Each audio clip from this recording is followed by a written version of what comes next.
en 2014 askanu Ndar dénk ñu mairie bi voteel ñu pour ñu mën ko yore pendant benn mandat bii nga xam ni mooy waaj a jeex ba ñu koy jox ñu jëloon ay engagement ni daañu def lii daañu def lële daañu fexe ba Ndar avancé ci xaar bi nga xam ni askan bi mu ngi doon xaar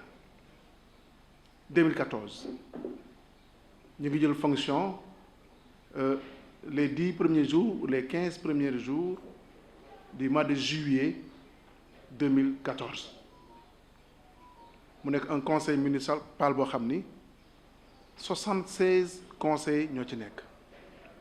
maanaam juróom-ñaari fukk conseillers ak juróom-benn parti yu bëri nekk ci ñi ànd di liggéey bu am solo mosuñu xuloo mosuñu xeex mosuñu werante chaque année lu mu néew at bu jot lu mu néew daañu tenir ñett wala ñeent conseillers réunion du conseil municipal moo xam ni ordinaire moo xam ni extraordinaire te lépp lu ñu def dañu ko def pour Ndar parce que mandat boobu la ñu jox ma ciy profité nag di sant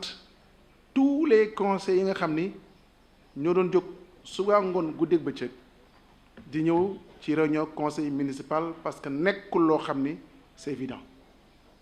mais ku ci nekk ci ñoom ñoo xam ni géew opposition bi la wala pouvoir ñoo doon ànd te amul woon benn différence saa yu ñu toogee ci conseil municipal amul différence ci kii parti bi la nekk wala ci kële mi nga nekk ci beneen parti ñun ñëpp ñoo bokkoon benn parti comme ni ko feu Golbert doon waxee muy Ndar mooy doon suñu parti te ci liggéey boobu la ñu liggéeyal askanu Ndar bi nga xam ni moo ñu dénkoon mairie bi te ca njëlbeen am na loo xam ni doon naa ko wax dama doon wax ne yéen ñu dénk Ndar parce que dama ni maanaam dëkk pour nga mën ko yore il faut nga jege nguur gi soo jegalee nguur gi ak quelle que soit volonté bu nga am ak pas-pas boo mën ci am dara doo ko mën def kayitu suukar mënoo ko tabax donc ci loolu lañ ñu dénkee maanaam Ndar gi lee samedi bi passé ma woote ànd ak conseil municipal woo askan bi fële ci place Ablaye Wade dinañ ñëw daje ñu wax leen suñu bilan liggéey bi nga xam ni suñu borom def na ñu liggéey fi nuñ ko bëggoon organiser sax suñu borom def na daf ñu ëpp doole parce que man dama doon xaar ñaari junne wala ñetti junne maanaam doomu aadama doomu Ndar pour ñu ñëw toog mën a dégloo waaye lu ma gëm mooy keroog ci place Ablaye Wade lu toll na ci fukki junne doomu Ndar ñoo fa nekkoon ku ci nekk bëggoon na ñëw non seulement sargal ñu waaye déglu bilan bi mu nekkoon une réussite totale ma ci profiter di remercier ñëpp ñu nga xam ni def nañu seen déplacement mobilisé te kenn joxuma kenn kaar pour mun a ñëw déglu ñu keroog lu fa nekkoon ci mbooloo ci place Ablaye Wade yaakaar naa ne ba place Ablaye Wade sasoo ba léegi mosul am lu toll noonu may gërëm ñu fi teewoon ñëpp ni nag ma leen joxoon rendez-vous pour ñu wax waxu bilan parce que mën nañoo taxaw droit dans nos bottes pour wax lu ñu fi liggéey fii ci Ndar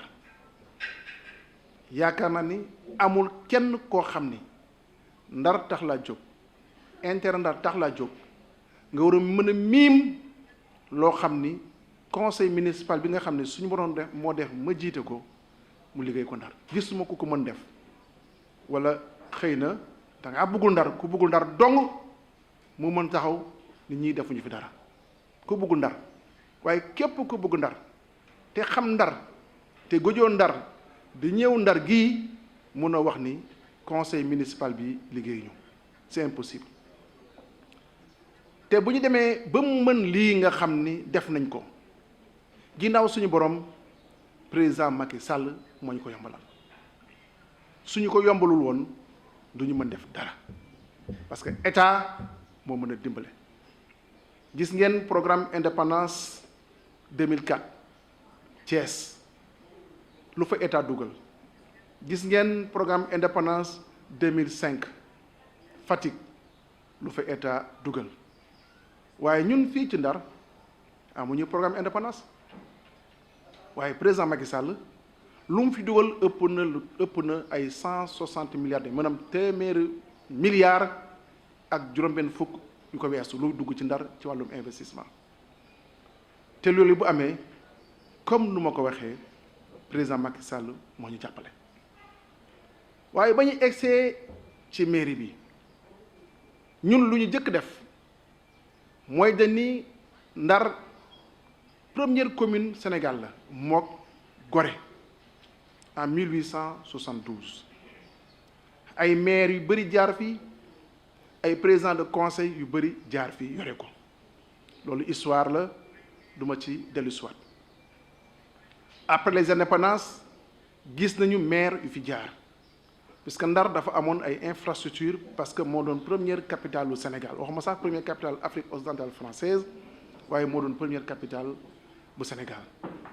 donc tubaab bi am na ay investissement yu nga xam ni defoon na ko fi maire yu bëri topp ci Makodou Ndiaye maire la mais damay jëkkee ci ñu sorewul muy feu Abdoulaye Diaw Chimère mu nekkoon suñu papa bu baax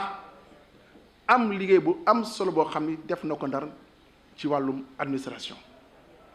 parce que buñ nee agence de développement communal ADC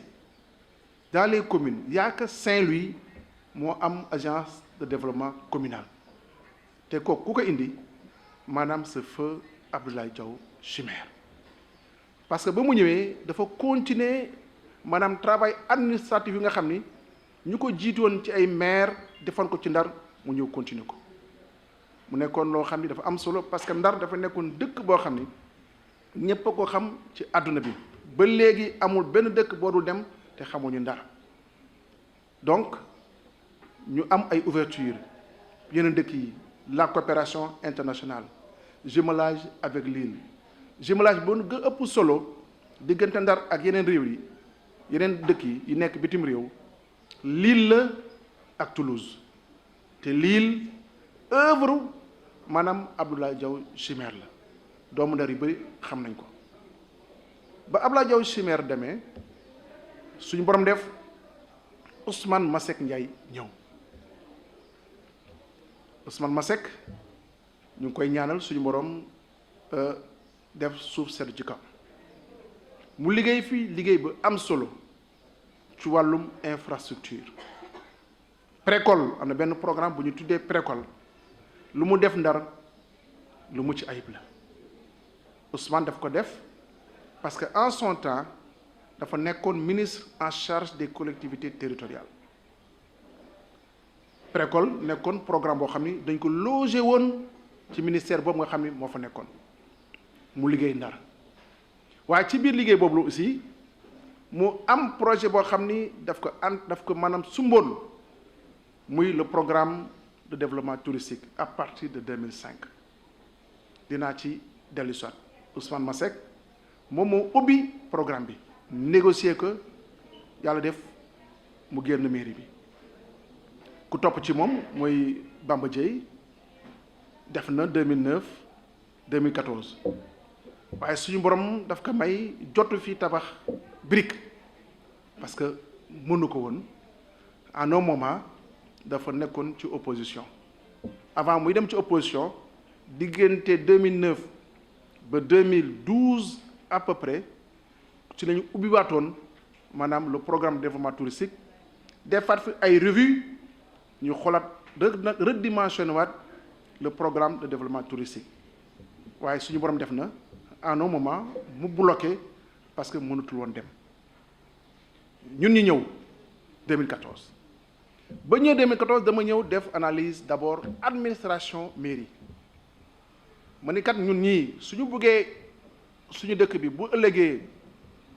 maanaam les institutions financières mën ko jàppale ñu am maanaam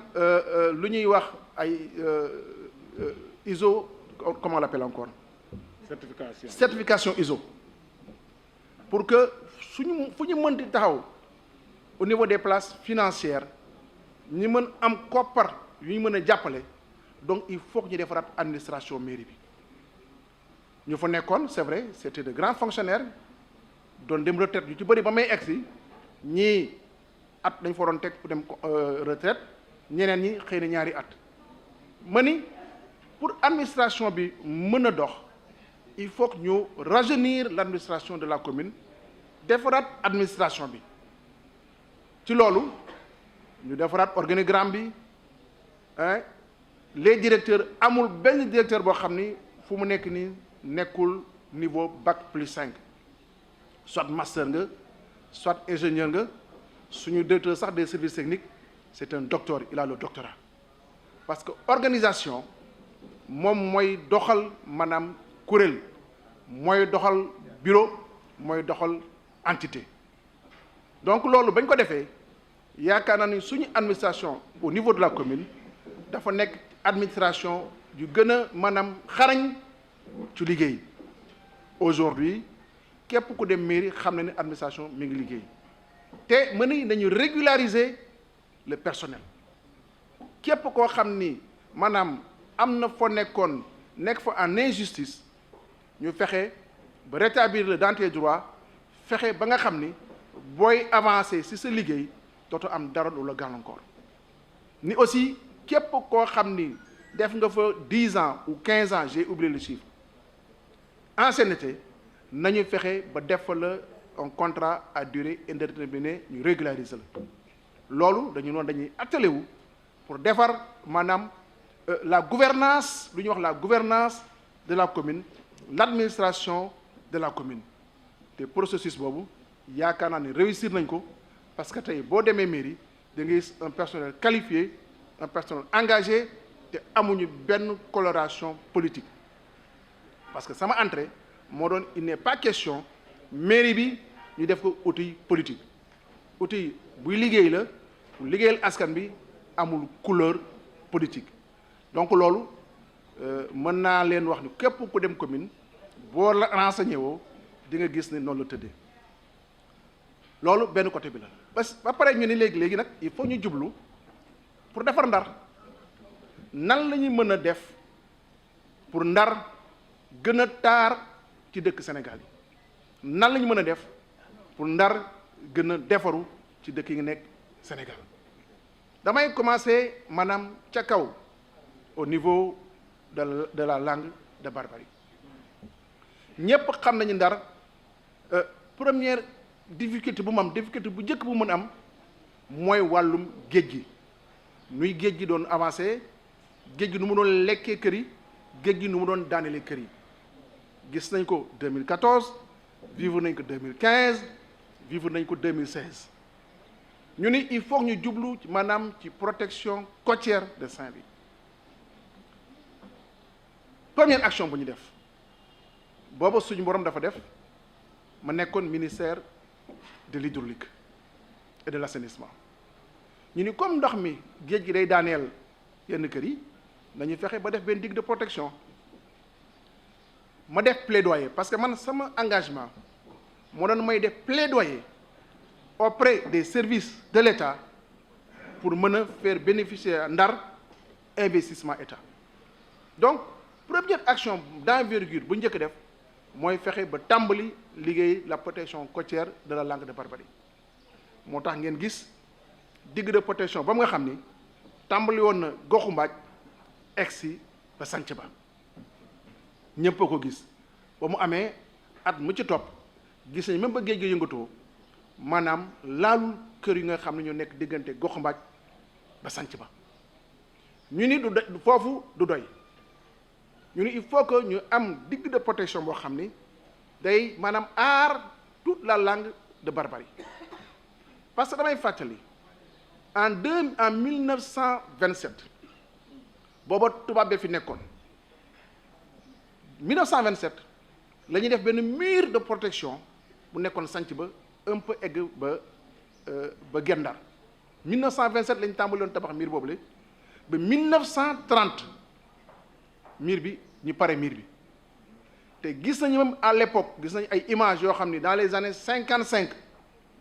géej gi daaneel na mur bi ñu reprendre que ci yenn côté yi yenn parties yi parce que Ndar dafa am foo xam ne nu mu féetee ci géej gi bu yëngatoo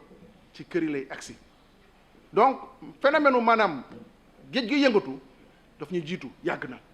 parce que bu fekkee tubaab bi dafa tabax mur 1927 c'est parce que année yi ko jiitu géej gi yàgg nay romb di traverser sanc ba di maanaam ju jóge sanc ba ci géej gi ñëw traverser sanc ba ci petit bras du fleuve donc loolu moo taxoon tubaab bi defar mur bi ñun nag mur bi moom mur 1927 il faut ñu changer ko loolu moo indi maanaam ñu am opportunité boo xam ni suñu borom moom ma ko yombalal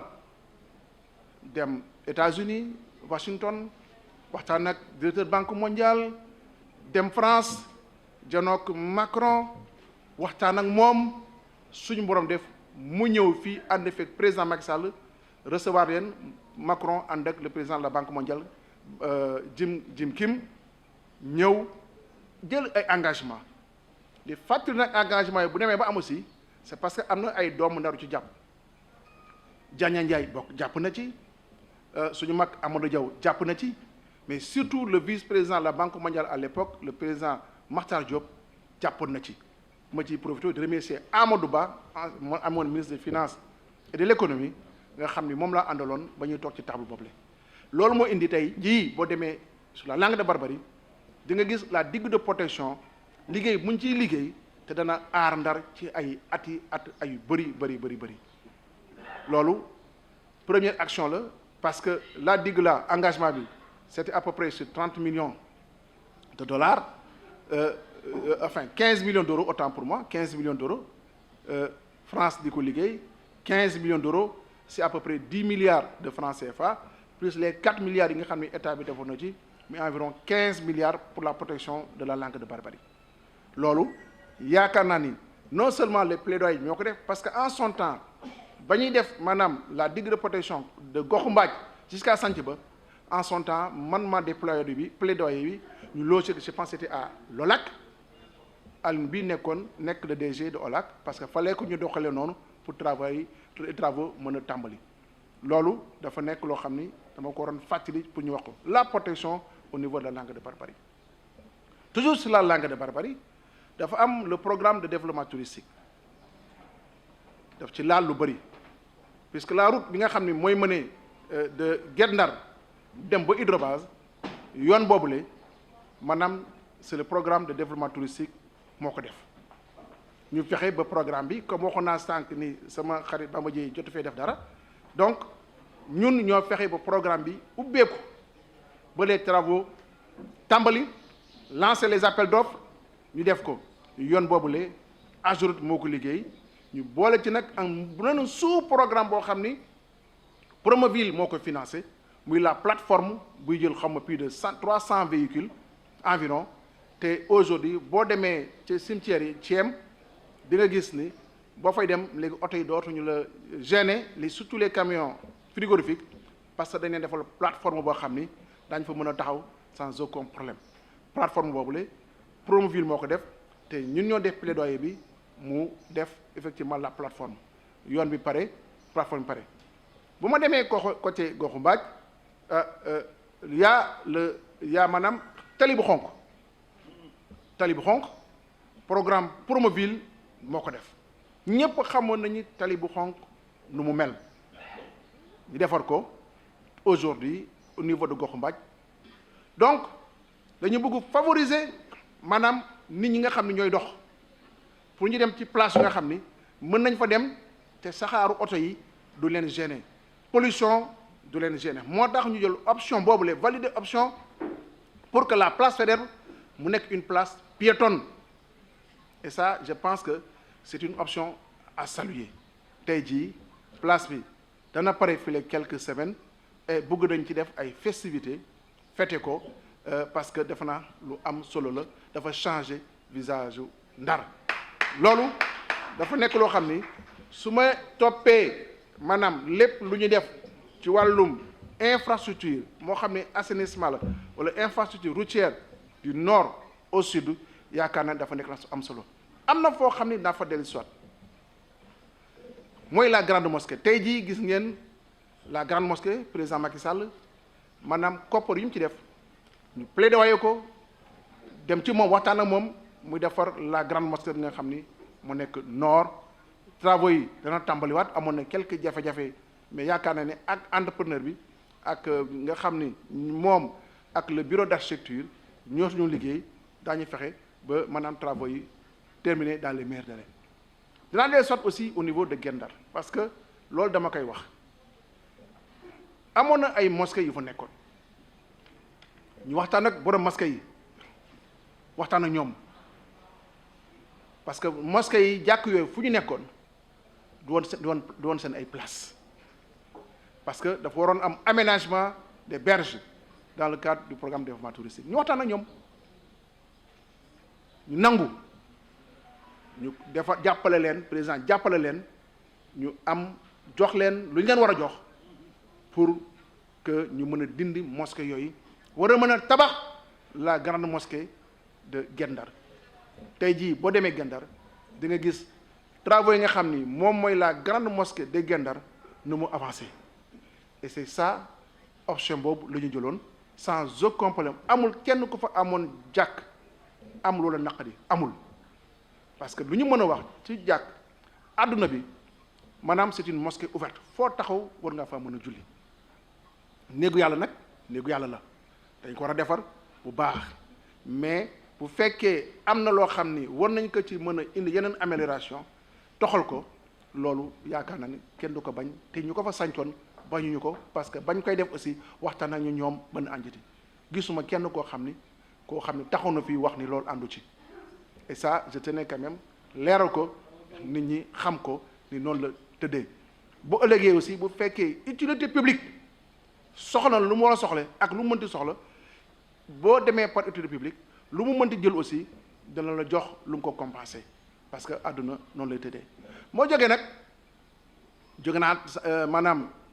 Langue de Barbarie ñëw sud di fàttali sud aussi le dispensaire du sud gis ngeen aujourd'hui les travaux pour defaraat dispensaire sud un financement boo xam ne ñun ñoo ko dox OMVS à travers la SOGEM financé ko parce que suñu ay relation la gis ngeen dispensaire sud lee mu pare ak maanaam liggéey ñu ci def mu nekk liggéey yu mucc ayib moo jógee fa nag ñëw dans le SOR maanaam lu ñu ci gën a fu ñu gën a intervenir au niveau de SOR ci ñaari maanaam fànn la d'abord sur l'assainissement des 10 villes ñu jël à peu près sur 70 milliards on s'est arrangé pour mettre 15 milliards à Saint-Louis mu jël en charge non seulement la commune de Saint-Louis ci côté Pikine jël côté ay un peu Tëbni Cité Ñax mais dem ba ay Ngaleel jël un peu dans la commune de Gandon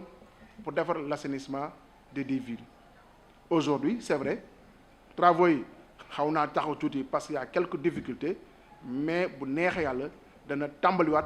parce que dafa nekk investissement boo xam ne investissement bu mag investissement bu am solo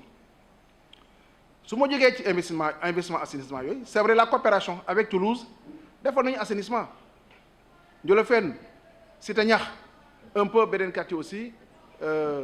Guinaw Rail on a fait un peu de l'assainissement à travers donc la coopération internationale c'est-à-dire avec Toulouse mais au-delà de l'assainissement les infrastructures Promoville lu mu defal ci ay tali bari na au niveau du SOR tey gis nañ ko te Promoville buy defar tali non seulement day defaale assainissement waaye day defaale éclairage globalement Promoville a fait environ entre 40 et 50 kilomètres de route au niveau de Saint-Louis te loolu indi na coppite yu rëy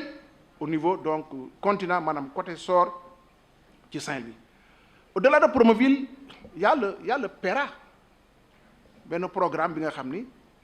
buy AGEROUTE di def financé par le FERA FERA boobu la poudrière FERA moo ko def ba ñuy excès FERA moo ko def ginnaaw marché kenn ñemewu koon laal marché sort amul ku ko ñemewoon laal tey jii am na tali même bu fekkee am na occupation par les commerçants mën nañu waxtaan ak ñoom seet nuñ ko désengorger mais kenn ñemewu koon laal tey jii yaakaar naa ni ñu doon dem marché bañ ko defaree xam nañu bu baax loolu lu am solo la kooku aussi ñun ñoo fexe ba lijjanti ko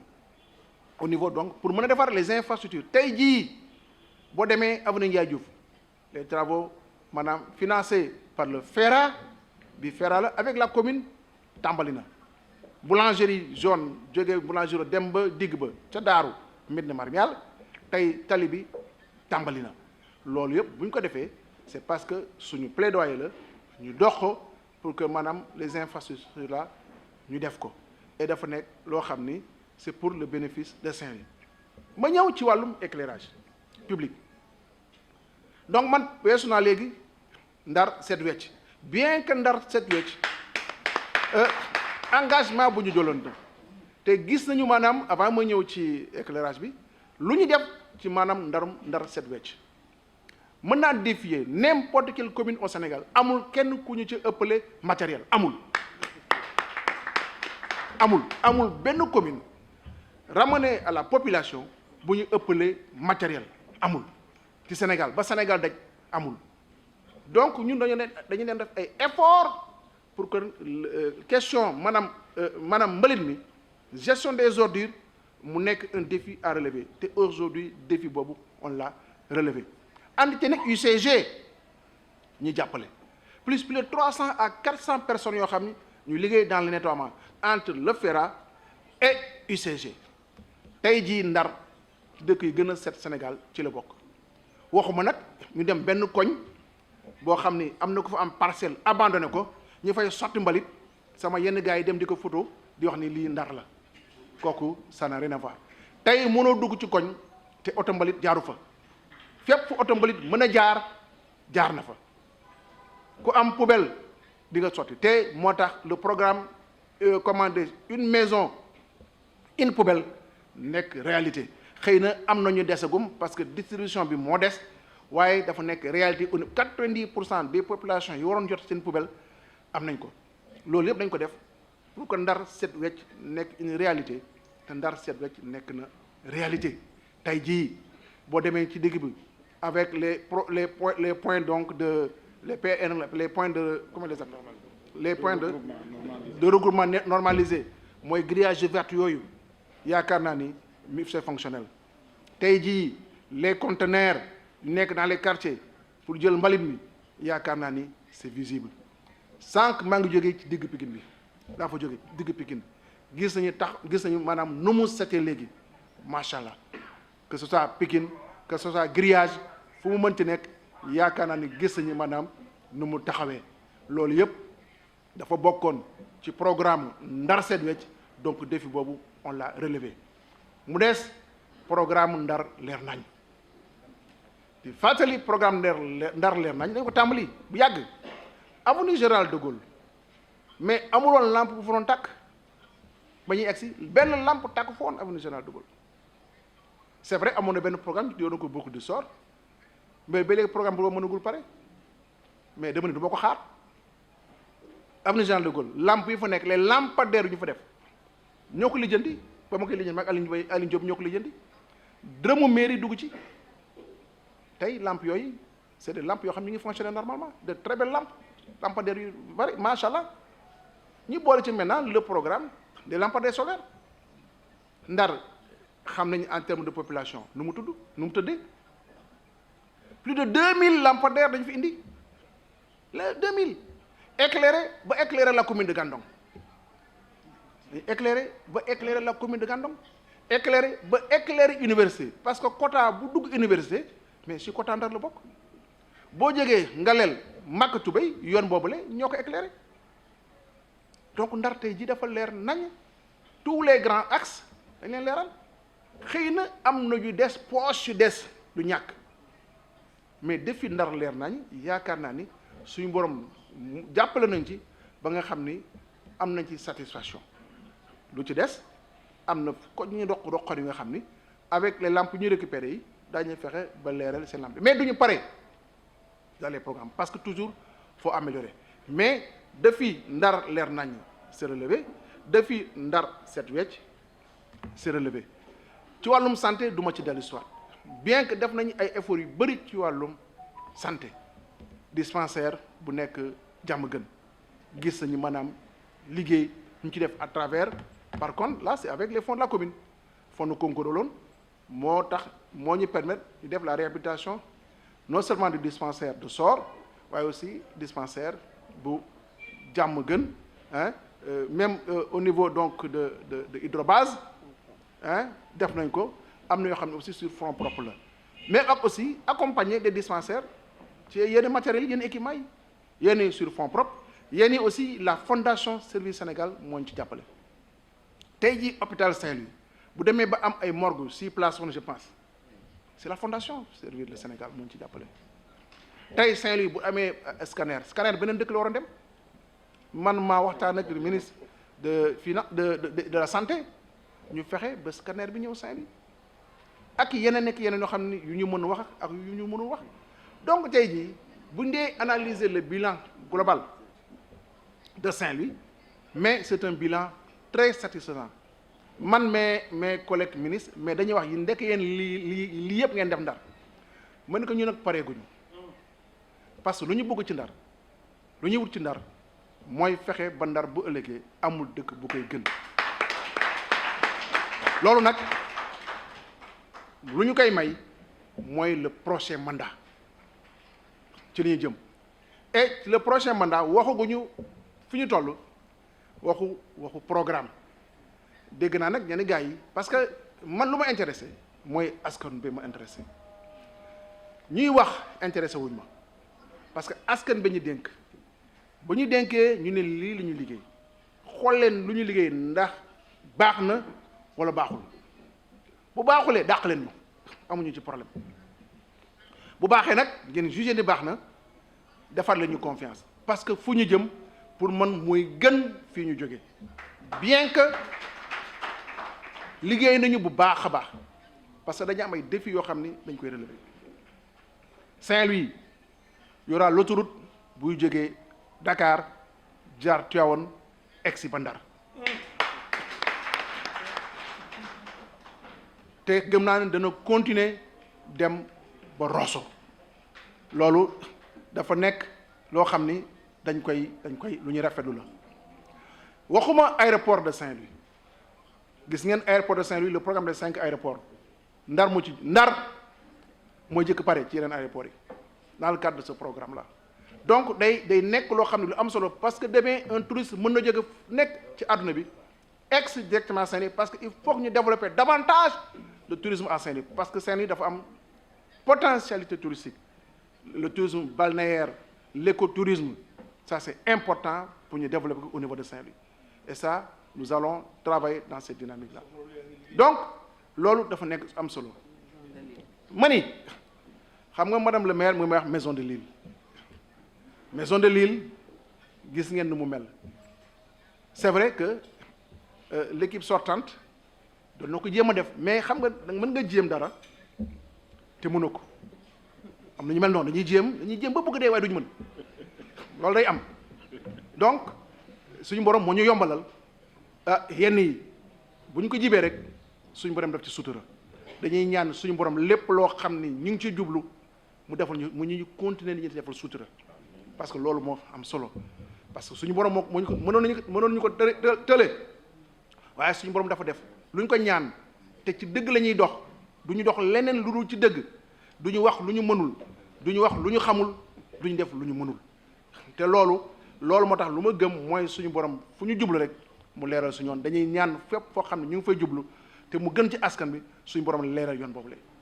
loolu dañ ci continuer dox bu neexal moo tax maison de l'île su may continuer de lim damay juum les licences de pêche waxuma ko waaye fii léegi quelques fan le ministre mauritanien de la pêche dana fi ñëw moteur yi nga xam ne dañ leen gàtt leen teewoon les équipements yi xam ne leen teewoon dañ leen restituer loolu yàlla def semaine bi passé ba ñu demee Nouakchott ak Rosso di poser la première pierre dañ ko waxtaanee mu nekk koo xam ni dafa ubbeeku te bu ñëwee loolu dana régler les amendes dañuy baal amende yëpp dañ koy baal c'est de 600 millions de francs CFA dañ ko régler donc loolu bu demee bay am c'est parce que position moo la koy may buy président di tukki yóbbaale la nga mën a toog waxtaan dafa nekk lu am solo waaye boo nekkee maire boo xam ne Aliou Diop la te mënula yóbbu fenn président du ànd ak yow di nga yóox ba sa baatu ba comme nu ñu koy wax ba sa saatu dënn daanu te doo dem fenn donc c'est ça la réalité donc loolu mu am te ñun fu ñu jëm wax naa leen lu am solo la mooy le programme prochain budget man dama ni les élèves il faut que ñu ubbi leen une ligne de 30 millions pour ñu mën a am ay bourses d'accompagnement amul woon j'ai dit ñun on le fera dañ ubbi ligne de 30 millions boo xam ni c'est pour accompagner les élèves en termes d'aide bourse wala en tout cas aide scolaire la pour les élèves loolu dafa nekk lu am solo ni les perspectives Saint-Louis ñëpp xam nañ c'est une grande ville xam nañ le gaz mi ngi fi et dans 2-3 ans Saint-Louis la population de Saint-Louis day yokk donc il faut Saint-Louis développer ñun hôpital moi j'ai dit hôpital niveau 4 day am Saint-Louis hôpital niveau 4 amagul Sénégal principal niveau 3 la il y a 3 hôpitaux niveau 4 ñoo fi nar a am principal dañ koy requalifier mu nekk niveau 4 Dalal Jàmm Pikine dañ koy requalifier mu nekk niveau 4 troisième hôpital bi Saint-Louis lay nekk moom la ñuy def fële au niveau de Mame Koumba Bang ñëpp gis nañu président de la République def na décret bi nga xam ni mooy affecté Mame Koumba Bang au projet de l'hôpital et ce sera un hôpital de niveau 4 et bu ñu def projet hôpital boobu la dugal nañu ci projet hôpital la réhabilitation de 14 postes au centre de santé yu nekk Ndar poste santé bu nekk dana am ambulance médicalisée bu bees poste santé bu nekk daañ ko réhabiliter entre 50 et 100 millions loolu dama fexe ba ñu dugal ko ci projet bi pour que ñu mën a am un système sanitaire moderne pour la commune de Saint-Louis département bi sax war cee mën a bénéficier donc on aura un hôpital niveau 4 c'est nous qui l'avons réglé ñoo ko dox et ça fait partie du programme am na loo xam ni dama koy wax xam nga gaz dana fi ñëw dana tàmbali peut-être 2022 ou 2023 au plus tard Ndar dafa nekk loo xam ni nit ñi dañ fa war a ñëw moo tax moo doon wax le centre d'affaires fii à la place donc du SAT Maître Babacar Seye et ce centre d'affaires là bu neexee yàlla bu ñu fale ba dañ koy def kooku du ma ci dellu ginnaaw parce que centre d'affaires boobu avantage pour Ndar non seulement dana am des infrastructures maanaam yoo xam ni hôtelière dina fa am mais dana am même des infrastructures pour le sport en réalité c'est prévu dans le centre d'affaires dañu fa def un centre commercial boo xam ni du wute nag yeneen centre commercial yeneen centre c'est de vrais centres commerciaux et qui va pas du tout concurrencer le marché de Saint-Louis au contraire day attirer clientèle dana attirer nit bi nga xam ni boo ñëwee ci centre d'affaires bi boo ñëwee boo fa paree di nga dem au niveau du marché Sor wala nga bu la neexee nga dem au niveau du marché Ndar Tout donc loolu ce centre d'affaires là dañ koy def bu neexee yàlla et ce centre d'affaires maintenant approche bu ñuy jël on va prendre en charge le nouveau stade à fële à Xaar Yàlla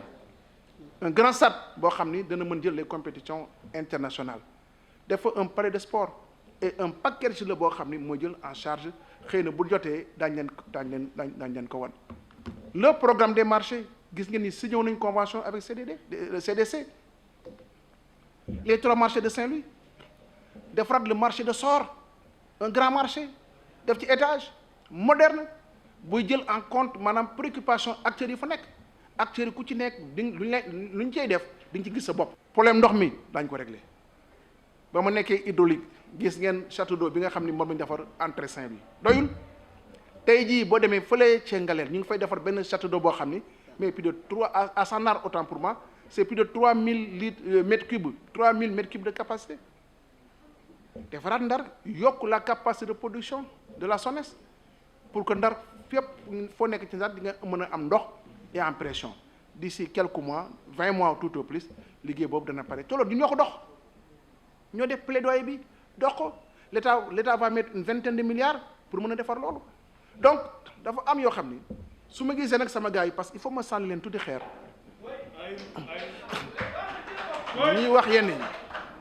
ñiy wax yenn damay jaaxle dama nit ñi est-ce que réellement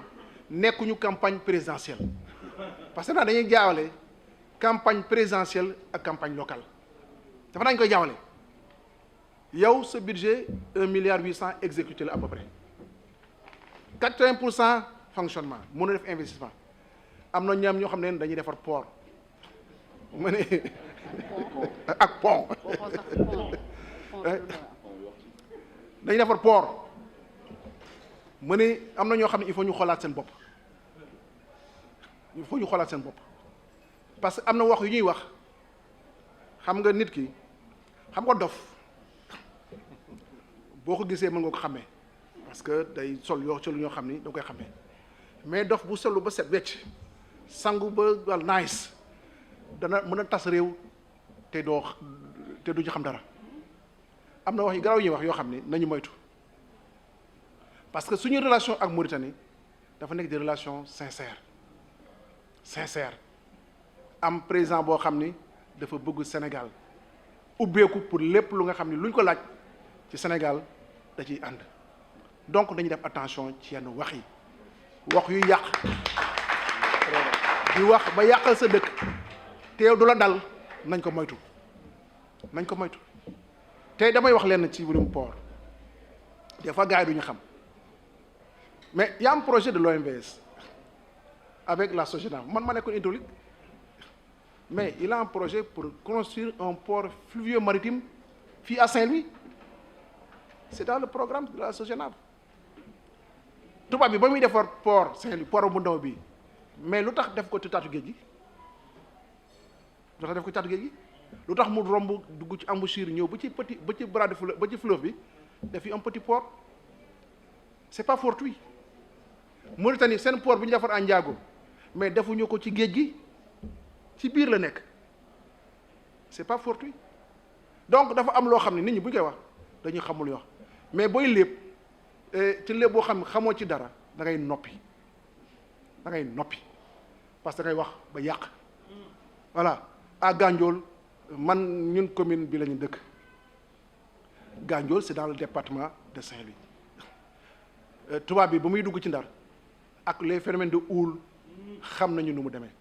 donc nañu xam lu ñuy wax je pense nit ñi yaakaar naa dañuy mën nañoo jàng mais war nañu seetaat seen bopp donc loolu dama bëggoon wax loolu bon yenn programme yi nag moom jarul wax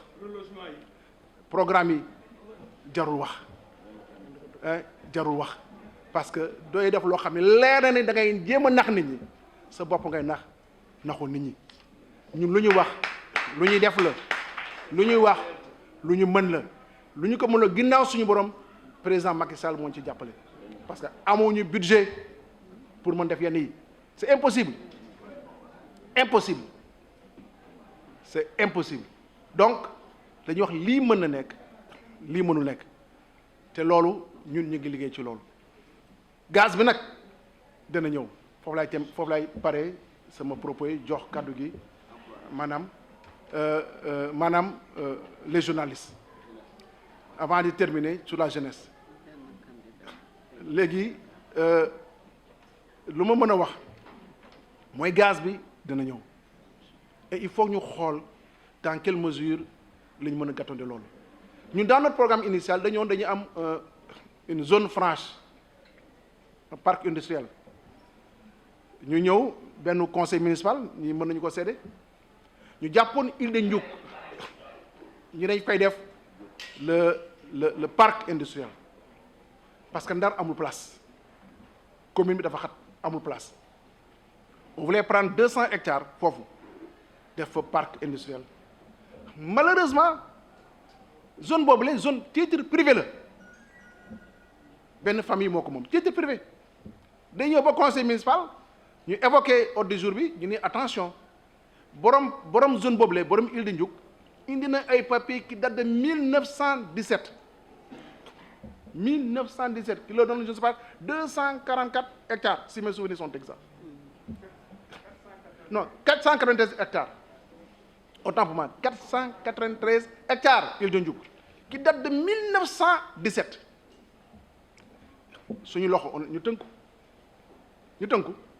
Finalement, on a dit, on va voir